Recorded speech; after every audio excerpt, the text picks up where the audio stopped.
Welcome government officers. நமக்கு ஐசிஎம்ஆர்லேருந்து புதுசாக ஒரு நோட்டிஃபிகேஷன் ரிலீஸ் பண்ணியிருக்காங்க. ஐசிஎம்ஆர்ங்கிறது Indian council of medical research. இதில் வந்து technical assistant and technician and laboratory அசிஸ்டண்ட்டுக்கான நோட்டிஃபிகேஷன் கொடுத்துருக்காங்க. இதுக்கு அப்ளை பண்ணுறதுக்கான லாஸ்ட் டேட் ஜூன் 16. விருப்பப்பட்டால் நீங்கள் ஜூன் 16க்கு முன்னாடி அப்ளை பண்ணிடுங்க. ஜூலை 2024 எக்ஸாம் நடக்கிறதா கொடுத்துட்டாங்க.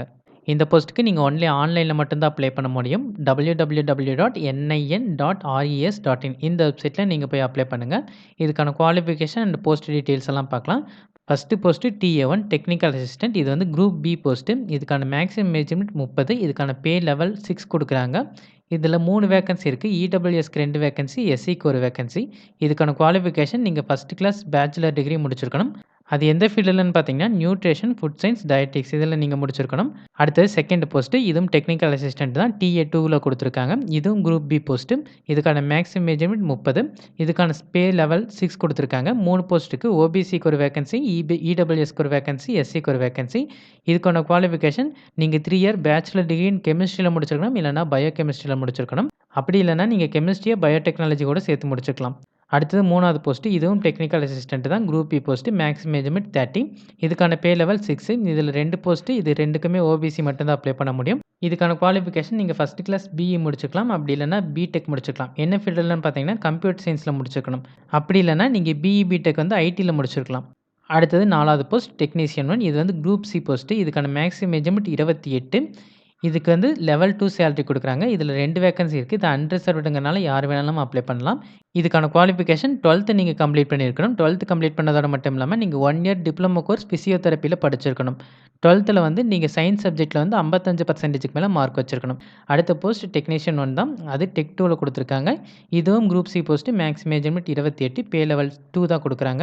இதில் 6 வேக்கன்சி இருக்குது. அன்ரிசர்வ்டுக்கு 4 வேக்கன்சி, ஓபிசிக்கு 1 வேக்கன்சி, எஸ்சிக்கு 1 வேக்கன்சி. இந்த போஸ்ட்டுக்கான குவாலிஃபிகேஷன் நீங்கள் 12th முடிச்சிருக்கணும். சயின்ஸ் சப்ஜெக்ட்டில் வந்து 55%க்கு மேலே மார்க் வச்சிருக்கணும். நீங்கள் 1 இயர் டிப்ளமோ வந்து டயட்டிக்ஸில் வந்து படிச்சிருக்கணும். அடுத்தது டெக் 3 போஸ்ட்டு. இதுக்கான மேக்ஸிமம் மெஜர்மெண்ட் 28. இதுவும் குரூப் சி போஸ்ட்டு தான். இதுக்கும் பே மேட்ரிக்ஸ் லெவல் வந்து 2 தான் கொடுக்குறாங்க. 2 போஸ்ட்டுக்கு, ஒரு போஸ்ட்டுக்கு ஓபிசி அப்ளை பண்ணலாம், ஒரு போஸ்ட்டுக்கு எஸ்சி அப்ளை பண்ணலாம். இதுக்கு 12th முடிச்சிருக்கணும். சயின்ஸ் சப்ஜெக்ட்டில் 55% மார்க் வச்சிருக்கணும். இதுக்கு மல்டிலேப் டெக்னீஷியன் கோர்ஸ் வந்து நீங்கள் 1 இயர் கம்ப்ளீட் பண்ணியிருக்கணும்.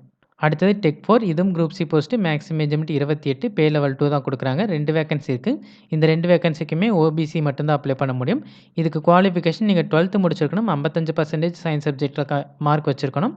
அதுக்கடுத்து நீங்கள் 1 இயர் டிப்ளமோ வந்து இன்ஸ்ட்ருமெண்டேஷனில் முடிச்சிருக்கணும். அடுத்து டெக் 5 டெக்னீஷியன் 1. இது குரூப் சி போஸ்ட்டு. இதுக்கும் மேக்ஸிமம் மெஜர்மெண்ட் 28. பே லெவல் வந்து 2 தான் கொடுக்குறாங்க. 2 வேக்கன்சி இருக்குது. இந்த போஸ்ட்டுக்கு இடபிள்யூஎஸ் மட்டும்தான் அப்ளை பண்ண முடியும்.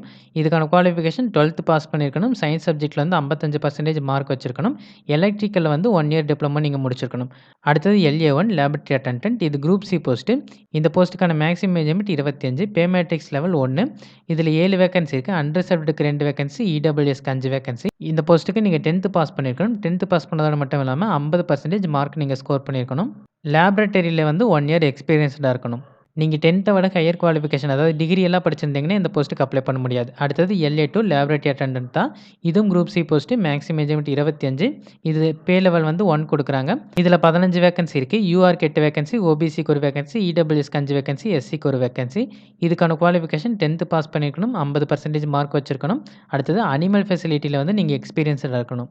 ஏஜ் ரிலாக்ஸேஷனும் கொடுத்துருக்காங்க ஒவ்வொரு கேட்டகரிக்கும். எஸ்சி எஸ்டிக்கு 5 இயர்ஸ், ஓபிசிக்கு 3 இயர்ஸ், பிடபிள்யூ அன்ரிசர்வ்டுக்கு 10 இயர்ஸ், பிடபிள்யூடி ஓபிசிக்கு வந்து 13 இயர்ஸ், பிடபிள்யூடி எஸ்சி எஸ்டிக்கு 15 இயர்ஸ், எக்ஸ் சர்வீஸ்மென்ட்க்கு வந்து அவங்க டிடக்ஷன்லேருந்து 3 இயர்ஸ் கொடுத்துருக்காங்க.